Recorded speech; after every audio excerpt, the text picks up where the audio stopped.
Mateus 5,5, o Senhor Jesus declara: bem-aventurados os mansos, porque herdarão a terra.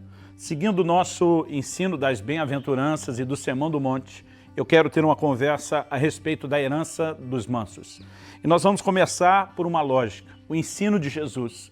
Embora muitas vezes nos levava além daquilo que os judeus haviam recebido através de Moisés, ele era muito baseado e pautado nas escrituras do Velho Testamento, que era a Bíblia da sua época. Por exemplo, quando Jesus está falando a respeito dos mansos herdando a terra, nós precisamos reconhecer que ele está fazendo uma citação do Velho Testamento. No Salmo 37, nós lemos, a partir do versículo 7 até o versículo 11, o texto ao qual Jesus está fazendo menção. E ele faz a seguinte declaração, Salmo 37, de 7 a 11. Descansa no Senhor e espera nele. Não te irrites por causa do homem que prospera em seu caminho, por causa do que leva a cabo seus maus desígnios. Deixa a ira, abandona o furor, não te impacientes. Certamente isso acabará mal, porque os malfeitores serão exterminados, mas os que esperam no Senhor possuirão a terra. Mais um pouco de tempo e já não existirá o ímpio. Procurarás o seu lugar e não acharás, mas os mansos herdarão a terra e se deleitarão na abundância de paz. É importante reconhecer Jesus citando o Velho Testamento, o que ele fazia frequentemente, porque algo que nós percebemos é que Jesus está citando um texto que fala do comportamento do ímpio e as suas consequências versus o comportamento do justo e das suas consequências. E quando Jesus remete a esse texto, ele está puxando o pacote inteiro e não apenas uma declaração. Nós queremos fazer distinção entre o comportamento do ímpio, que terá as consequências que a palavra de Deus revela, ele não vai subsistir, ele não vai permanecer, ele será julgado, daqueles que vão ter a bênção, o favor do Senhor, vão herdar a terra, como diz a Escritura Sagrada.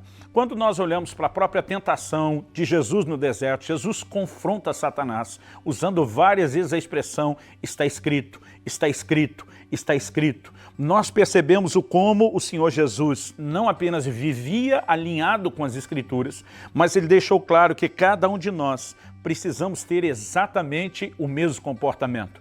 Ao lançar mão de uma porção das Escrituras no seu ensino, Jesus está nos mostrando que assim como ele mesmo fazia, eu e você também devemos pautar a nossa vida, nossas escolhas, nossas atitudes, a nossa forma de viver pela palavra de Deus. Em Mateus 22, 29, Jesus faz a seguinte declaração aos seus ouvintes: errais por não conhecerdes a palavra de Deus. Então, quando não temos o conhecimento e a partir dela a capacidade de praticar e viver nela, nós estamos errando. Precisamos do conhecimento da palavra e do conhecimento prático.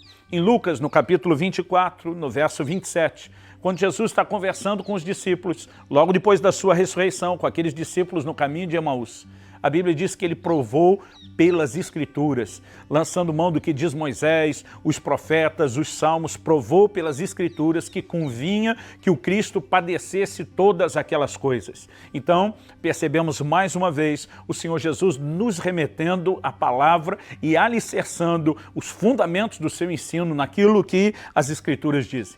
Agora, dito isso, vamos observar o fato de que Jesus, além de ensinar por meio daquilo que ele dizia, ele também ensinava por meio do seu exemplo. E acredito que quando falamos de mansidão, nós podemos ver essa característica no Senhor Jesus, não apenas pelo que ele falava, mas também pelo seu exemplo. Vamos agora dar a ênfase na mansidão. A ênfase das conquistas do Antigo Testamento, elas estavam no uso de uma guerra física literal. No tempo que nós vivemos hoje da Nova Aliança, é óbvio que as coisas não acontecem dessa forma. Embora nós tenhamos cenários um tanto quanto sangrentos nas páginas do Velho Testamento, no Novo, Paulo escrevendo aos Efésios diz lá no capítulo 6, no versículo 12, a nossa luta, diferente da deles, não é contra a carne e o sangue, não é contra pessoas, é contra principados, é contra potestades nas regiões celestiais. Então, nós precisamos entender que até mesmo esse comportamento do uso da violência, que precisa ser entendido na perspectiva do juízo.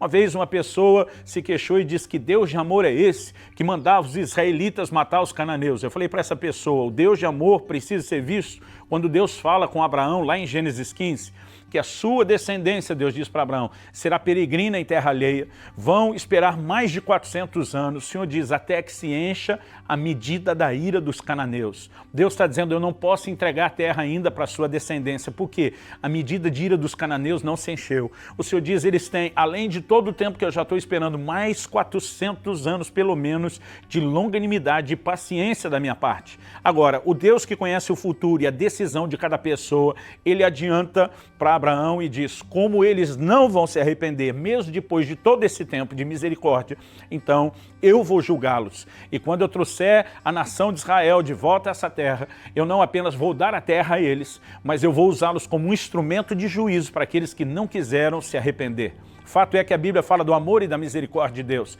mas também fala do juízo. Tiago diz que a misericórdia triunfa do juízo, ela sempre vem primeiro. Mas quando a misericórdia não é abraçada, o juízo inevitavelmente se seguirá. Então não podemos apenas falar da violência exercida, mas da misericórdia manifestada antes dela. No entanto, nos dias do Novo Testamento, o foco não está em nenhum tipo de confronto físico. Pelo contrário, nós olhamos... Já falei antes que Jesus não estava apenas pelas suas palavras, mas pelo seu exemplo. Então vamos falar do exemplo de Jesus. Isaías 53 é um dos trechos do Velho Testamento que nós podemos chamar de messiânicos, profecias que se referem a Cristo, o Messias. E ele fala da ocasião da morte de Jesus. Isaías 53, 7 diz assim, esse era o texto que aquele etíope que voltava de Jerusalém estava lendo nas Escrituras quando o evangelista Filipe o abordou. O texto diz, ele foi oprimido e humilhado, mas não abriu a boca. Como cordeiro foi levado ao matadouro e como ovelha muda perante os seus tosqueadores, ele não abriu a sua boca. Nós vemos na própria conduta de Jesus a mansidão, a não reação a tudo aquilo que fizeram contra ele. Nós percebemos que foi a partir desse texto que o evangelista Filipe, ou o diácono Filipe da igreja de Jerusalém, anuncia Jesus para aquele eunuco, para aquele etíope, que era um alto oficial da rainha Candace da Etiópia. Nós vemos ele pregando o evangelho a partir desse exemplo de conduta. Em outros lugares, podemos destacar nos evangelhos a capacidade de Jesus de não defender-se a si mesmo, ou as declarações que ele fez sobre isso. Por exemplo, em Mateus, no capítulo 26, nos versículos 53 e 54, nós temos também uma revelação interessante. O Senhor diz assim, ele está diante de Pilatos, e ele diz, acaso pensas que não posso rogar a meu Pai, e ele me mandaria nesse momento mais de 12 legiões de anjos? Como, pois, se cumpririam as Escrituras segundo as quais assim deve acontecer? Jesus usa uma linguagem que Pilatos entenderia muito bem. Ele fala de uma legião. Alguns tentam situar uma legião de soldados do Império Romano com até 2.000 soldados, mas fala-se até mesmo de 6.000 soldados. Jesus está dizendo, o Pai poderia me mandar agora 12 legiões de anjos. É muito anjo. E ele diz, e eles poderiam me defender, mas Jesus está dizendo, eu não estou aqui para me defender, eu não vou reagir, eu não vou interferir em absolutamente nada que vocês estão fazendo contra mim. Embora Jesus declara que isso era para que se cumprisse as Escrituras no que diz respeito ao que ele precisava sofrer por nós, Jesus não limitou o não defender-se somente a sua condição e somente a esse momento. O reino de Deus não funciona como o reino dos homens. No Evangelho de João, nós temos uma outra perspectiva desse mesmo evento de Jesus diante do mesmo Pôncio Pilatos, governador romano. E o texto de João 18, 36, nos revela o seguinte, respondeu Jesus, o meu reino não é deste mundo. Se o meu reino fosse desse mundo, os meus ministros se empenhariam por mim para que eu não fosse entregue aos judeus. Mas agora o meu reino não é daqui. O que Jesus está dizendo é, não espere de mim as reações que um homem teria para defender o seu reino humano e terreno, porque o meu reino não é daqui, minha conduta também não se assemelha àquela que os homens teriam. Nós precisamos entender aquilo que Jesus fala a respeito de mansidão, a ênfase que ele traz, em primeiro lugar, na sua conduta, mas também no seu ensino. Nesse mesmo lugar onde Jesus proferiu o sermão da montanha, ele diz no capítulo 5 de Mateus, dos versículos 39 até o 42, algo que eu e você precisamos entender como parte do código de conduta que ele esperava de nós, que ele esperava de mim e de você.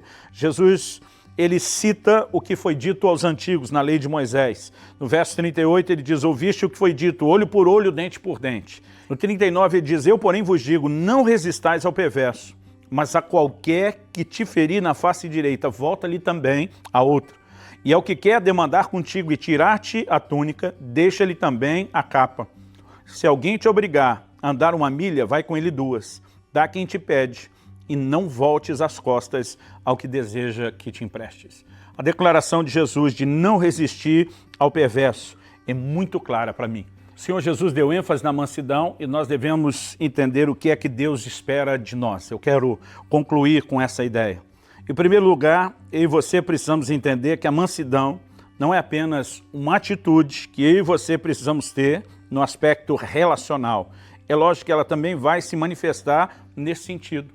Em Efésios 4, 31 e 32, o apóstolo Paulo diz, longe de vós toda amargura e cólera e ira e gritaria e blasfêmias e bem assim toda malícia. Antes, sede uns para com os outros benignos, compassivos, perdoando-vos uns aos outros, como também Deus em Cristo vos perdoou. Esse é o aspecto relacional. Mas ele continua, e aí começa o capítulo 5, emendando a mesma ideia, o mesmo raciocínio do final do 4 que nós lemos.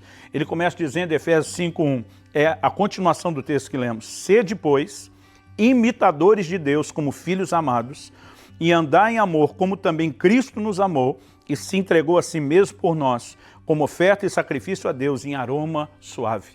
A Bíblia mostra que além do aspecto relacional, e a Bíblia é um livro de relacionamentos que nos ensina a relacionar. Os 10 mandamentos, por exemplo, os primeiros 4 falam da nossa relação com Deus. Os últimos 6 falam da nossa relação uns com os outros. Apesar de ser importante manter longe de nós a amargura, cólera, ira, gritaria, blasfêmias, a malícia, apesar de ser importante a gente ser compassivo e perdoar, Deus quer nos levar além do entendimento de ter bons relacionamentos. Ele quer que a gente entenda o que é ter uma atitude que revela Deus na terra. O texto está dizendo que nós temos que ser imitadores de Deus como filhos amados. Nós temos que reproduzir a natureza de Deus. É isso que um filho carrega, a natureza do pai. Nós precisamos reproduzir a natureza do Deus de amor. Nós precisamos amar como Jesus amou. Nós precisamos andar em mansidão, vamos aplicar isso como ele também andou. Porque isso é uma oportunidade que Deus quer ter através de mim e de você, onde não só as pessoas à nossa volta gostem de se relacionar conosco, mas é uma oportunidade que Deus quer de poder, através de nós, se relacionar. Embora a gente precisa fazer a distinção da conduta de um indivíduo e do governo.